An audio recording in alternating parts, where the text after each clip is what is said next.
हियो ने रेस्टोरेंट में निंग से पूछा कि शियन किस अस्पताल में है। निंग ने कहा कि वह आज डिस्चार्ज हो गई और उसने हियो से कहा कि वह किसी को न बताए। उसने हियो को किसी भी गड़बड़ी से बचने की सलाह दी। छुरी को पकड़िए निश्चित रूप से।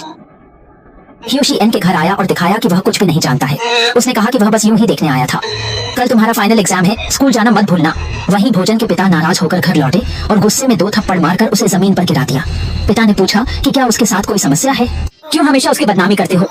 पिता ने उसका पैर भोजन के चेहरे पर रख दिया और कहा कि वह कभी विदेश में पढ़ाई के दौरान मर जाए। फिर उन्होंने सहायक से कहा कि उसे नजर रखें और उसे बाहर घूमने न दें। लेकिन भोजन सहायक की ढील के बावजूद घर से बाहर भाग गया। उसने अपने फोन को देखा और हियो का संदेश पाया जिसने उसे बाहर ना छिपने के लिए कहा।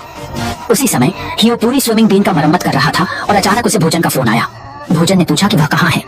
हियो ने तय स्थान पर मुक्केबाजी कक्ष में पहुंचा। हियो भोजन के सामने आया और कहा, मुझे माफ करो, मैं तुम्हें धोखा किया। मैंने तुम्हें पहले ही माफी मांगी। तुम शियन और निंग से माफी मांगो। हाँ। हियो ने उसे एक मुक्का मारा और वह जमीन पर गिर गया। फिर आवाज ने चुनौती दी कि रिंग में आओ। हियो ने सवाल किया कि क्या उस लड़के ने तुम्हें पैसे दिए हैं। फिर उसने भोजन की ओर मुड़कर कहा, तुम सच में बेकार हो। उसने जोड़ा, ठहरो, मैं पहले थोड़ा वार्म अप कर लूं।